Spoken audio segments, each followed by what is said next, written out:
Before reciting the Srimad Bhagavatam which is the very means of conquest, one should offer respectful obeisances unto the personality of Godhead, Narayan, unto Narayan Rishi, the supremmost human being, and the Mother Saraswati, the goddess of learning, and unto Srila Vyasadeva, the author. By regular attendance in classes on the Bhagavatam, by renewing of service with pure devotee, all that is troublesome to the heart is almost completely destroyed. And loving service unto the personality of God, who is praised with transcendental songs, is established as the hero of the whole fact. Yeah. So today we're moving on to chapter 19 of this wonderful Canto 3, where Lord Varaha and Hiranyaksha really heat things up. So the battle really gets going. So we'll start with text 1. We'll snake around the room and read to text 30.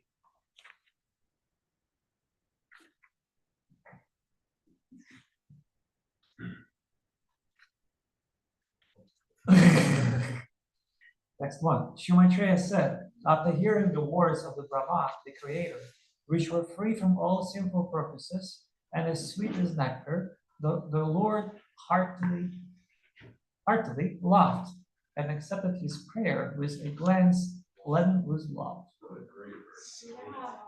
The Lord who had appeared from the nostril of Brahma sprang and aimed his mace at the chin of his enemy, the Hiranyaksha demon, who was stalking fiercely before him. Struck by the demon's mace, however, the Lord's mace slipped from his hand and looked splendid as it fell down whirling. This was miraculous, for the mace was blazing wonderfully. Even though the demon had an excellent opportunity to strike his unarmed foe without obstruction, he respected the law of single combat, thereby kindling the fury of the Supreme Lord. As the Lord's mace fell to the ground and a cry of alarm rose from the witnesses, crowds of gods and rishis, the personality of Godhead acknowledged the demon's love of righteousness and therefore invoked his Sudarshan discus.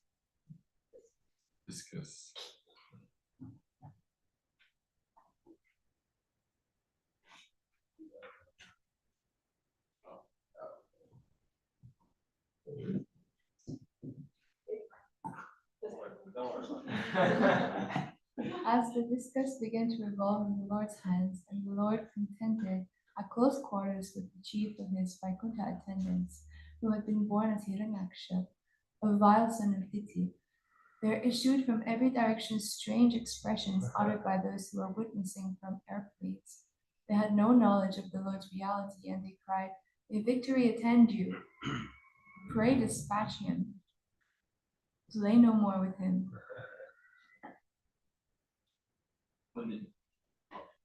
When the demon saw the personality of Godhead, whose eyes, just like lotus petals, standing in position before him, armed with his Sundarsana discus, his senses were overpowered by indignation. He began to hiss like a serpent, and he bit his lip in great resentment.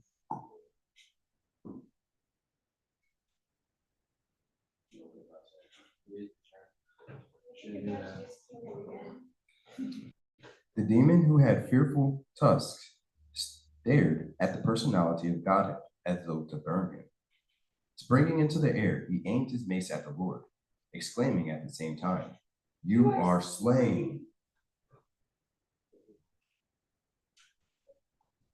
O saintly Vidura, while his enemy looked on me, the Lord in his form, the enjoyer of all sacrificial objects, playfully knocked down the mace with his left foot, even as it came upon him with the force of a tempest. The Lord then said, "Take off your weapon and try again. Eager as you are to conquer me, challenge in these words." The demon aimed his mace at the Lord and once more loudly roared. When the Lord saw the mace flying toward him, he stood firmly where he was and caught it with the same ease as Garuda, the king of birds, would seize a serpent. His valor thus frustrated, the great demon felt humiliated and was put out of countenance. He was reluctant to take back the mace when it was offered by the personality of God.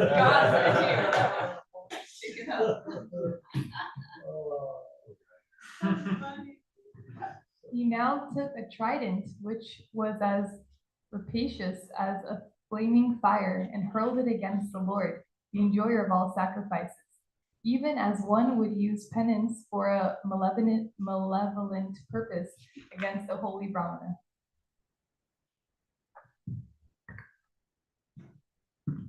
Hurled by the mighty demon with all his strength, the flying trident shone brightly in the sky.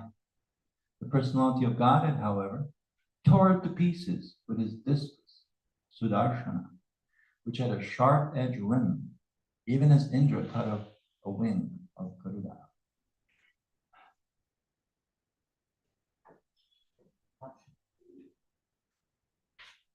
The demon was enraged when his trident was cut to pieces by the discus of the personality of Godhead. He therefore advanced toward the Lord and, roaring aloud, struck his hard fist against the Lord's broad chest, which bore the mark of Srivatsa. Then he went out of sight.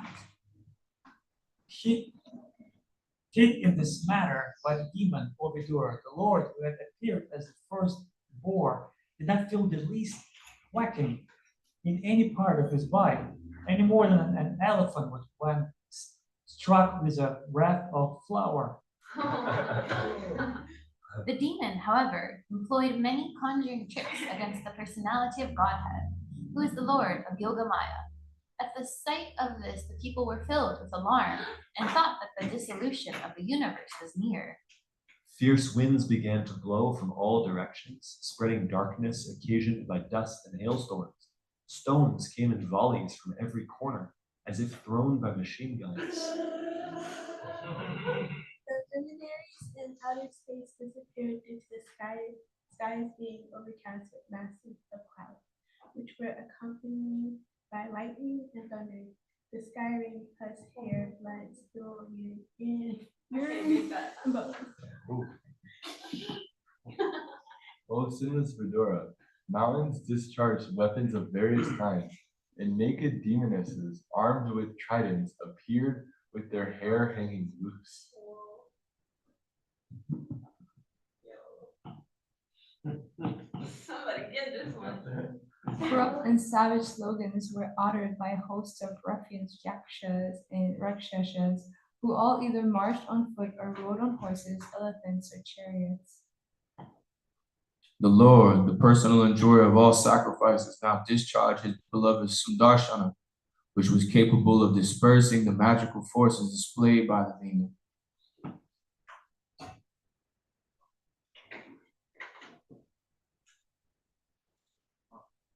Come on, bro. We gotta keep the hype. We're losing it. Come on, this is battle. At that very moment, a shudder suddenly ran through the heart of Diti, the mother of Hiranyaksha. She recalled the words of her husband, Kashyapa, and blood flowed from her breast. When the demon saw his magic forces dispelled, he once again came into the presence of the personality of Godhead. Keshava, in the full of rage, tried to brace him within his arms to crush him. But to know his great amazement, he found the Lord standing outside the circle of his arms. The demon now began to strike the Lord with his hard fist. But Lord Adoksaja slapped him in the root of the hair. Even is the Indra, the Lord of the Matters, hit the demon Vitra. Though struck indifferently by the Lord, the conqueror of all, the demon's body began to wheel. His eyeballs bulged out of their sockets, his arms and legs broken, and the hair on his head scattered. He fell down dead, like a gigantic tree uprooted by the wind. Smash! Smash!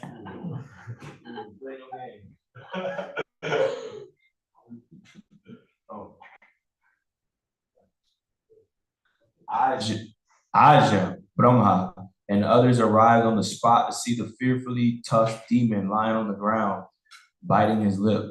The glow of his face was yet unfaded, and Brahma admiringly said, "Oh, who could meet such a blessed death?" Great question. That's a great question.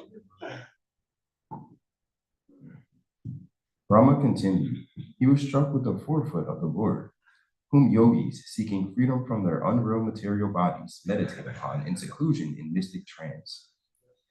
While gazing on his countenance, this crest jewel of deities, sons, has cast off his mortal coil.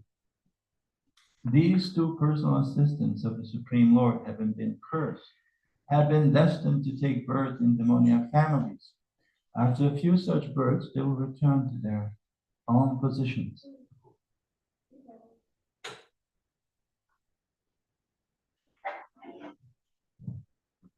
The demigods addressed the Lord, all obeisances unto you. You are the enjoyer of all sacrifices, and you have assumed the form of a boar in pure goodness for the purpose of maintaining the world.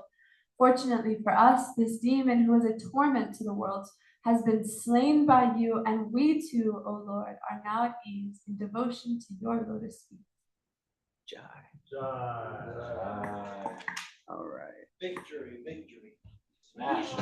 Let's go into. No problem. Blush. Bro, we need this like anime right now. Okay, let's go into text 30 and we'll dive into the Sanskrit.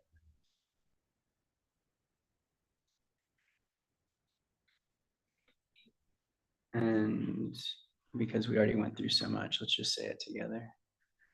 Deva uchuhu namo namaste kilayatya tantave shtito gritat mala sattvam murtaye Disjahatoyam yagatam aruntudas Tvatpada bhakjal vayam visanirvritaha. Word for word. Deva, the demigods.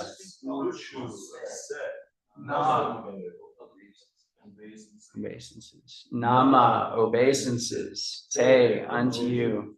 Akila yagya tantave, the enjoyer of all sacrifices. Stito, for the purpose of maintaining. Grita, assumed. Amala, pure. Sattva, goodness. Murtaye, form. Disja, fortunately. Hata, slain. Ayam, this. Jagatam, to the worlds. Arunturaha, causing torment. Twatpada, to your feet. Bhaktya, with devotion. Vayam, we. Isa, O Lord. Nivrita, having attained happiness. Purport by Srila Prabhupada. The material world consists of three modes. Didn't we? Oh, I guess, yeah, let's do translation. And it's good to chant call and response also, Sanskrit. Anyway. The demigods address the Lord, all obeisances unto you. You are the enjoyer of all sacrifices, and you have assumed the form of a boar in pure goodness for the purpose of maintaining the world. Fortunately for us, this demon who is a torment to the worlds has been slain by you, and we too, O Lord, are now at ease in devotion to your lotus feet. Jai. Okay, purport. The material world consists of three modes: goodness, passion, and ignorance. But the spiritual world is pure goodness.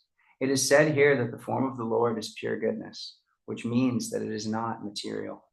In the material world, there is no pure goodness. In the Bhagavatam, the stage of pure goodness is called Sattvam Vishuddham. Vishuddham means pure. In pure goodness, there is no contamination by the two inferior qualities, namely passion and ignorance. The form of the boar, therefore, in which the Lord appeared is nothing of the material world. There are many other forms of the Lord, but none of them belong to the material qualities. Such forms are non-different from the Vishnu form, and Vishnu is the enjoyer of all sacrifices. The sacrifices which are recommended in the Vedas are meant to please the Supreme Personality of Godhead. In ignorance only, people try to satisfy many other agents, but the real purpose of life is to satisfy the Supreme Lord Vishnu. All sacrifices are meant to please the Supreme Lord. The living entities who know this perfectly well are called demigods, godly or almost God. Since the living entity is part and parcel of the Supreme Lord, it is his duty to serve the Lord and please him. The demigods are all attached to the personality of Godhead, and for their pleasure, the demon, who was a source of trouble to the world, was killed. Purified life is meant to please the Lord, and all sacrifices performed in purified life are called Krishna consciousness. This Krishna consciousness is developed by devotional service, as clearly mentioned here. Om Jnana Tirmandasya Gyananjana Shalakaya Chakshur Unmilitam Jena Tasmai Shri Gurave Namaha. So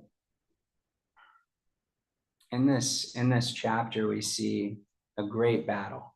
We see the Lord in the form of Varaha and Hiranyaksha coming together and battling it out. But the whole way through, the Lord is completely unbothered. All of these great attempts by this demon to bash him and throw his mace and do all these things, pull in all of this energy and confounding nonsense. It's pretty intense. But to Krishna, to Varaha, it's nothing at all. And so the same is present within ourselves. We experience the same tumultuous winds of the demons within our heart. As Prema was talking about yesterday, the demons aren't on another planet, they're right here. And so we have Hiranyaksha within us, and he's causing all kinds of storms and throwing his mace and, wanting to throw it at others. And we have this choice within to choose. Do we want to listen to that little Hiranyaksha, or do we want to seek refuge in the Supreme Personality of Godhead? And in this verse here, it says in the beginning, or closer to the beginning in the purport, the form of the boar, therefore, in which the Lord appeared is nothing of the material world.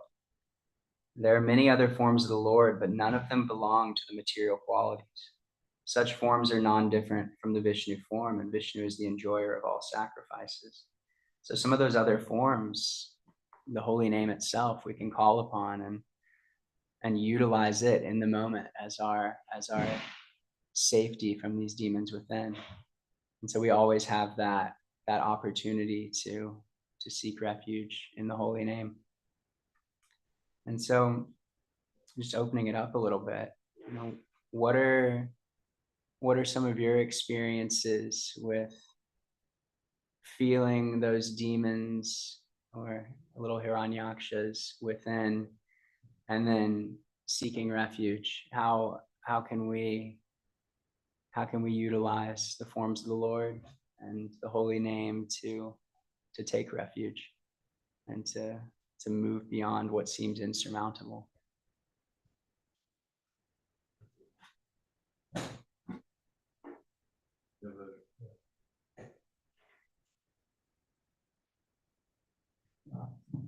Hare Krishna. I like to remember that Krishna is in my heart as the super soul. And when a disturbing desire or thought comes into my heart, then I remember that Krishna is there, and so I offer it to him and say, "Here's greed, Krishna. Here's lust. It's in my heart. I don't want this. Please take this." And I find that unlimitedly helpful. I use that every single day. Yeah, I personally find when Krishna gives me tests that just seem like completely bewildering, and for a while I'll think, "Oh, I got this. I can do my sadhana in this way and chant in this way, and it'll work out." But then it just gets harder and harder and harder and harder until I realize, I have no idea what to do, where to go, what's going on. And yeah, I can offer up the mess within me. It's a really good point.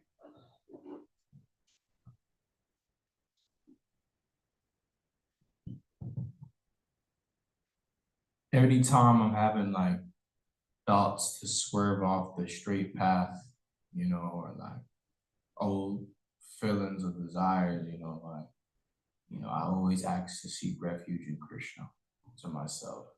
May I say it in Sanskrit or Arabic, whatever, I ask refuge from knee science, Maya, you know what I mean? Because I remember Advaita told me the moment that we start chanting and we start reading the Gita and we start, Japa, Kirtan, we're declaring war on Maya. It's the battle of Kuru, etc. You know what I mean? I consider this as a imam dharmyam samgramam, this religious fighting duty. You know what I mean? It's a battle of the whispers of Maya. You know what I mean? And the best way to seek refuge is a complete submission and surrender to Krishna. Always go back to Krishna. It's not just for myself, but for everybody, because we're human bodies. It's the human being, the spirit in the body. You know what I mean? So like those whispers will come here and there. Run to the temple room or seek refuge in Krishna or do japa or something. That's the best way to do it. Yeah, it's those internal voices, those whispers, like you were mentioning. It's like they can be really subtle and sneaky and make themselves sound like they're actually angels, but we have to be very aware. Yeah, similar to what Alex said. I had so many difficulties over the years, but just stay connected. I kept chanting. I remained vegetarian. I read Prabhupada's books. I kept good relationships with devotees. Besides that, I had so many difficulties. So just chant Hare Krishna and just keep going. I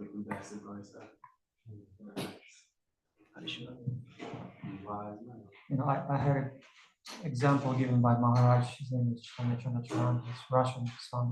That's one that he's initiating the. And he said he had a disciple who was an invalid. And he was coming to the end of his life. He was with a heavy disease. And he came to his house to visit him. And the disciple revealed his heart. He said, Maharaj, I'm in this perfect condition to completely let go of all the desires, all those things. And yet they still crawl into my mind. I'm in this perfect situation, but they still can't. What should I do? He was really asking for that, almost like a desperation. What do I do? And Maharaj gave an example. He said, when you sit on the bank of the Ganges, the river will flow. Sometimes some trash will go by you. He said, don't grab onto it. Don't pick it. Let it keep flowing. So if some thought come to our head, imagine it's like a river. Just let it keep flowing, onwards. Just keep chanting. So it will go away. The clear water will come. Just don't grab onto it.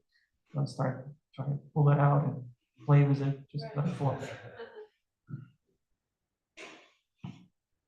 I love how here as well, when it's like everything in this text, when all of the difficulty went away, here in text 30, the demigods are all just offering their obeisances, showing their love to the Lord for his service to them, for everything that he did to take away this great difficulty. And I feel like that's a big part of the process too, is remembering the gratitude. It's not like, all right, I guess it was Advaita who said last night, like, we don't want to be bratty children with our relationship with the Lord. We don't want to just be asking for this, and this. Like, please help me, please help me, please help me. And then the difficulty is gone. It's like, all right, next problem. Like, let's dive into the next sea of infinite difficulty. But it's that gratitude along the way. And I find it sometimes difficult to remember. So I'll be experiencing something and I'll be chanting and just like asking, like, please help me. But then I forget when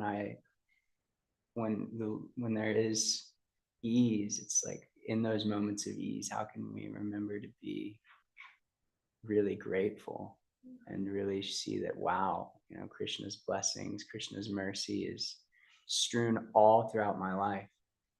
I find it the most when I look at like a period of time And like I look at my life within just a year, I've only been in Krishna consciousness for like a year and a couple months, and the way my entire experience has changed in this life. And it's incredible to see how much Krishna can move mountains in such a short period of time. And it's really wonderful. So remembering that gratitude, like the demigods. And I love too how they refer to the Lord in different names, because the Lord has an infinite variety of personality. He has so many different ways of experiencing him. They call out his name, I guess I forget which text it was, but they called him by Adhoksaja and Keshava as he was doing all of these wonderful things. They were relishing his wonder and his many different names through everything he was doing for them. And so it was like they were, as he was taking out Hiranyaksha, they were just relishing the whole experience, even in the midst of the difficulty. It's like just to have the Lord here, even in this crazy event. We love you. How have you guys experienced, even in the midst of all kinds of difficulty, relishing that you can feel the Lord's presence? Does anyone have any experiences? No. There's a pretty cool story. I was in I'm in prison. I'm sitting, I'm reading my Quran. I'm laying on the bed, and my bunkie, he's coloring some, I don't know, he's like coloring something or whatever. And there was an upside down Gatorade bottle on the table. You know what I mean? The table was dry, nothing. I use the bottle for water and juice when I work out and stuff. So the bottle moves. And then I look, I'm thinking like ants are moving it because it might have some remnants of juice in it or whatever. I look again, the bottle move again. I said, I'm laughing. I'm like, hey, Bunky, you seen that? And he looked and the bottle goes, and we're like, whoa, we both back up. And I'm like, damn, you see that? And he looking at me, he was like, nah, bro. He was like, this room haunted or something. I said, nah, he's here. He's like, what you talking about?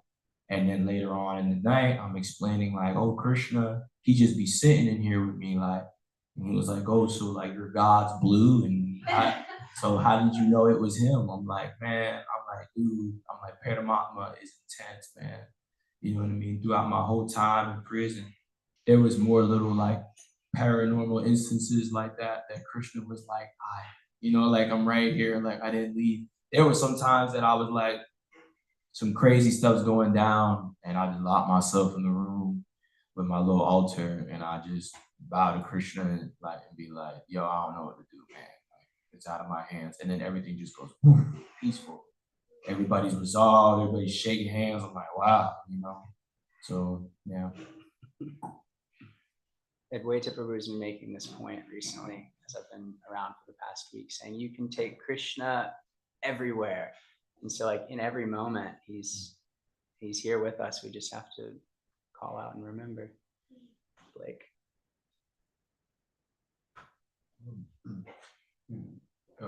Taking the time to remember that this is all temporary, and we won't be here for very long, and whatever struggles we're going through it's not going to last.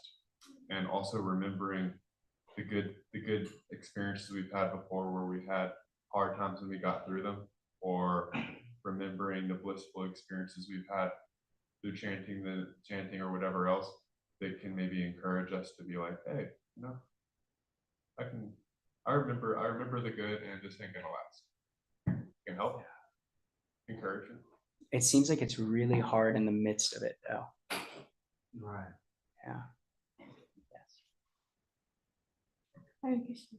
Yeah, what Alex shared reminded me of like just this thing about praying and then everything suddenly is like calm again. I just remember when I was young, I used to be like, my family used to be kind of toxic. They've advanced a lot, but they were fighting. My stepmom and my dad were like going at it like they did. And me and my siblings were sad and scared and just like, when is this gonna stop? And we were just in the room together, just like, what do we do? Like, we can't even leave this room right now. This is too much. And I just was like, we need to pray. So we all held hands and I started praying out loud. I had a lot of faith in Jesus Christ. So I started praying Jesus Christ over our family. And it was like instantaneous that my stepmom and my dad stopped arguing. And then my dad was on the couch, like crying, like apologizing, just like feeling so sorry that, this keeps happening, and praying to God, just praising the Lord, and just like, we made it through this. And yeah, that was one experience. Another experience that I had was when I joined Krishna consciousness. I was really stressed out one day, and just like a lot was going on in my mind and externally, and I was crying. It was just like a stressful, emotional day. And I went to the temple that evening, and I stood in front of Radhisham, and I was still crying, and I was still feeling like my nervous system just on edge. But I just had this deep, like, that was on the more like surface level, was like the nervous system and the crying.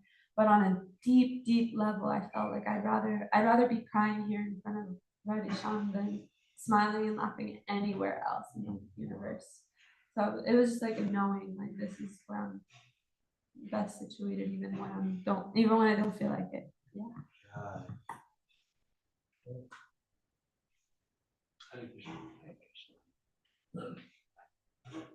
Thank you for your class. For those of you who attended Shamla Shore's Authentic Bhakti 4-week a course, yeah. It was very nice, and you talked about war against illusion, declaring the war against illusion as we see demons manifesting, or demoniac tendencies, rather, the nature, our Lord nature manifesting in our own bodies in Kali Yuga. It's important what I took from that course, a wonderful course that personally I think it should be mandatory for all the residents and should be regular for every semester. She wonderfully broke it down how we can navigate our shadows. And on the board, you will see that root cause of all these tendencies that people in Kali Yuga have is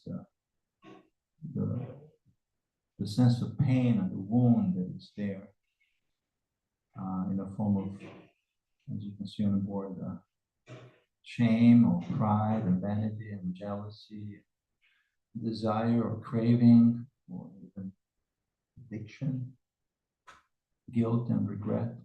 These are all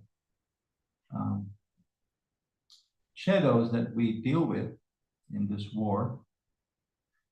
And as the garbage flows through Ganga, we definitely don't want to grab on it.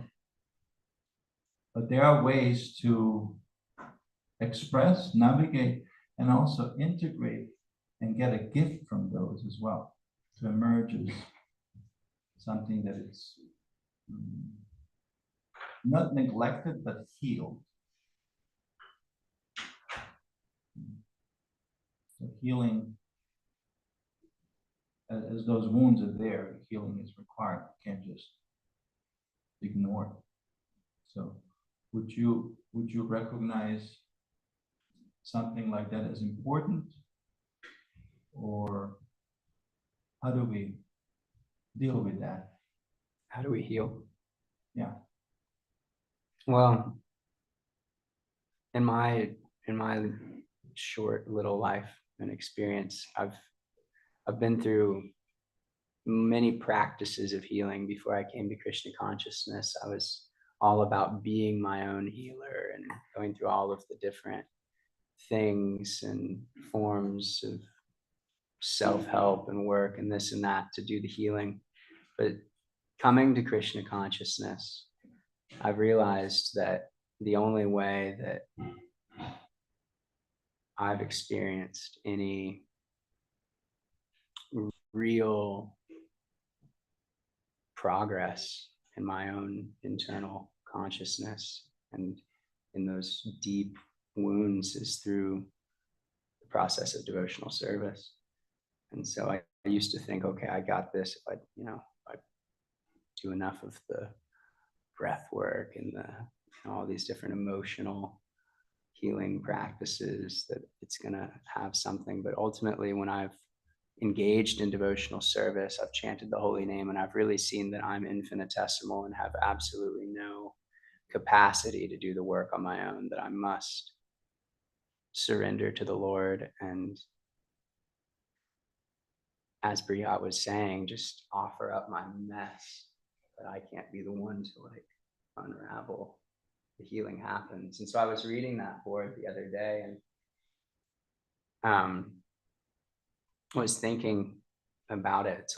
There's a lot of stuff on there, and it's complicated. And in my short little experience, I've felt so much relief in devotional service and just engaging in the process as it's already given. This holy name can really do everything, and it can do more the more faith that we have in it. And devotional service of so many forms, whether it's washing pots, whether it's kirtan, whether it's distributing books, whether it's cultivating new devotees, just by pleasing Krishna, he's giving us innumerable blessings, and thus the healing happens. So how would that be a bit different from spiritual bypassing? Well, if we see a problem, such as some kind of difficulty along the way, and we're thinking, all right, I'm just gonna utilize my spiritual practice as a way to avoid it, to not really go into it, then I would say that's spiritual bypassing. But if our spiritual practice is a way for us to really feel what we're experiencing and going into it, and this doesn't mean to not be personal, not to be emotionally sensitive and emotionally intelligent, sharing what we're experiencing with others, and still balancing both aspects, from the fully material and human side to the fully spiritual side. But when we utilize our spiritual practice as a way to go deeper into the pain, then I feel like that brings us to another level.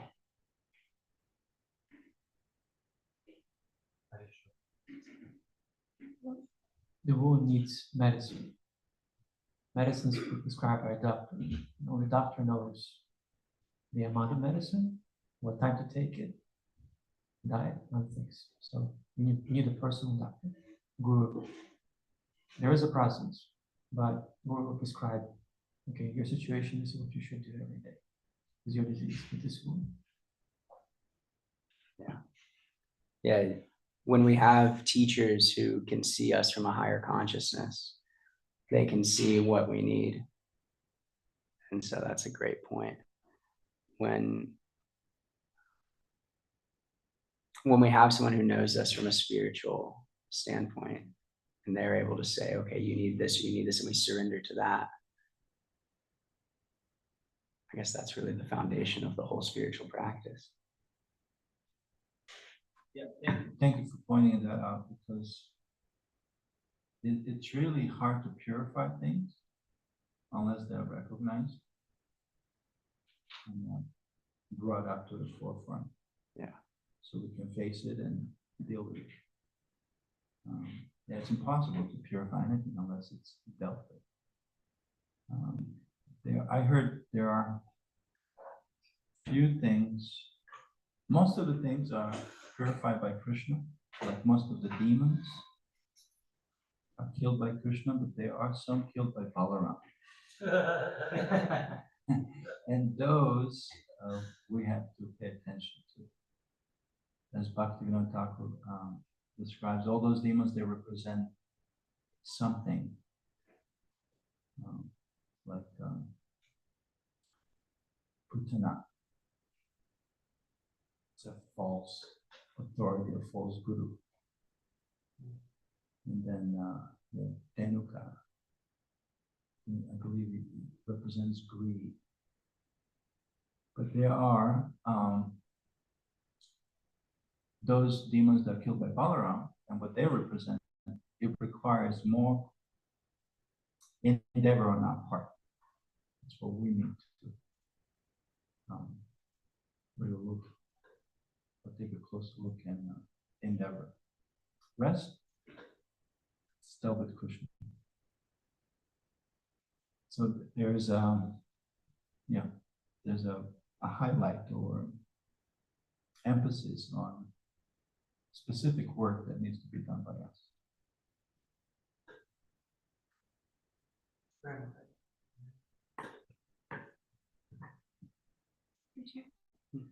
On the point about spiritually bypassing and like you just like briefly mentioned, like, you know, breath work. I mean, we do all these things ultimately as the seeking shelter of Krishna that's going to be the one in front of all those zeros. However, I find that to the degree we are materially attached, really, and entangled or engaged, and that's not to say like, and that's not to put down whatever attachment we still have. I mean, even pure devotees get massages because they still have this material body that keeps them in the material world. So to the degree that they're still here, they utilize material help. And so if we are very materially entangled with our mind and such things, then to that degree, we can utilize therapy, we can utilize mental health care, we can utilize breath work, we can utilize like peace and quiet, you know, we can utilize things that seem material to help us come to a platform of motive purpose. And as we purify and we become more and more fully reliant on Krishna, then we might not need the breath work, we might not need the therapy because it's done its job. But also, I feel like a lot of times, maybe it's not preached so heavy that it's bad to need therapy, but it's an internal thing that I think a lot of devotees come to within them. We internalize this feeling like, oh, I can't be materially attached, and I can't admit that by relying on material help. But that's really counterintuitive. We cannot make proper progress if we don't accept our actual level of entanglement and engagement with material energy, and work with that rather than trying to. I don't have that. Swim upstream. Right? Yeah. Drown yourself. Look first. There's a reading now. I was gonna say, if we look at all those things and we know that none of that is me, and actually I'm not broken, and I'm not there's actually nothing wrong with me at all, and I'm completely full of ecstatic bliss in my nature, and I'm just looking at a damaged human psyche that has a history, but it's not myself. So then whenever if I'm able to look at it without being identified with it, it's easier to see it as something I can work with. But if I think it's me, like, oh, then like, how can I heal because this is me? But it's like, no, like, I'm fine. It's just there's something that needs work. Like maybe I need a dentist. Yeah. It's just the two. It's just a mind. But to be able to do that without denying it, being like, because then that could be a step away from bypassing it, perhaps. So it's like, how can we acknowledge it for real without thinking that I am it?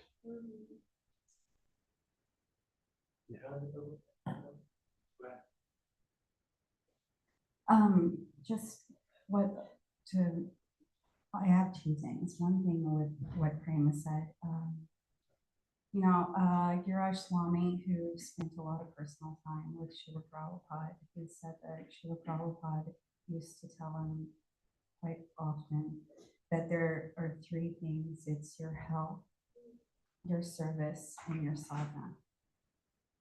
And he said, your health is number one. your sadhana is number 2, and your service is number 3. And for some reason, devotees usually take it backwards, which. But the whole point is that if you cannot keep the body and the soul together, then what's to say any service? And then at the same time, also, if you do not have your own sadhana strong, then how can you give to others in that way? So that's just something to reflect on. And also, I was just thinking too, because we were discussing about these beautiful topics, and I was just thinking about grandfather Bhima, and when he was laying with so many arrows pinned into him, and he was feeling so much ecstasy. To think, oh, how can this be? Like, I think that it's important to understand that Krishna is a person, and I think we should personally get to know him. Who is he to us? Because it's like when you're with your parent, or when you're with somebody that you really feel protected and loved by. You feel more confident, you feel safe, you can do so many more things. Just to give one example, for example, when I was in Jagannath, mosquitoes usually bothered me terribly. I looked like I had chicken pox, actually. They liked me so much. But I didn't feel disturbed by them at all, because I was just so grateful to be there, and I was so happy, delighted that I was in the Dham, and Lord Jagannath is just right there. And anyway, just the point is that to see things, even these what we consider terrible things, as blessings, because somehow or other they purify us to become closer to Krishna. It's like a constant balancing act. Oh, sorry. I wanted to share this quick analogy that came to mind that helped me, especially with what Prema was saying. It really clicked for me that as we need tools and methods for healing our body, we need tools and methods for healing our mind. And I was thinking it's also like a computer. So let's say you have a hardware problem, that's like our body, or a software problem, that's like our mind. And so you call the company, and then they say, yeah, we'll help you. We'll send you an expert for the hardware problem, or we'll send you an expert for the software problem. So like a therapist is an expert in the software of the mind. And so you call out to the super soul, and he says, yeah, I'll help you. Here's a therapist. Right.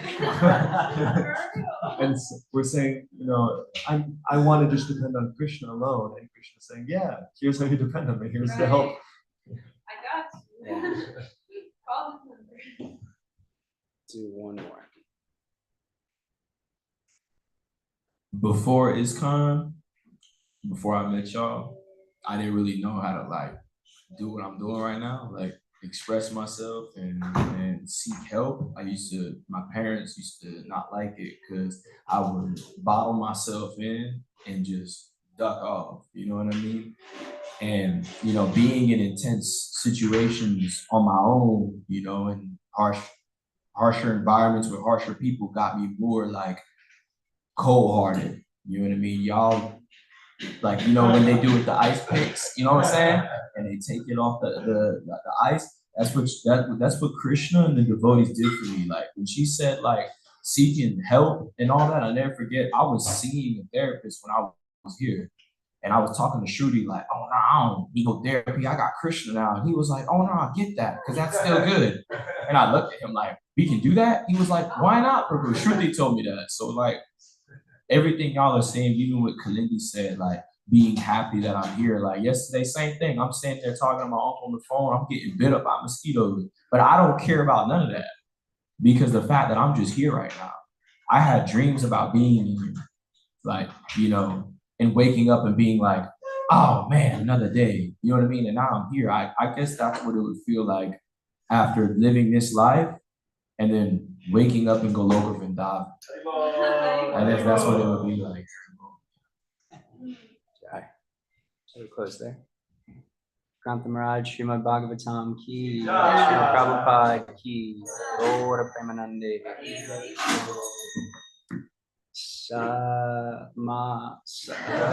Saria Vijaja Yoringiya Sahika, Jive Veleti, Shaya Sagare, Sarma Jivayati Love Moisa Durmati Take Jitaka Tina Samsare Vishwara Doyamoy Kori Bari Jivatai Parushara Jiloga Jayana Vita Paura Krishna Gunaya Preme Rakoche Sanyani Kai Jai Mai Jai Jai Jila Prabhupada Shai Gaura Premanande Hari Hari Om Hare Krishna Hare Krishna Krishna Krishna Hare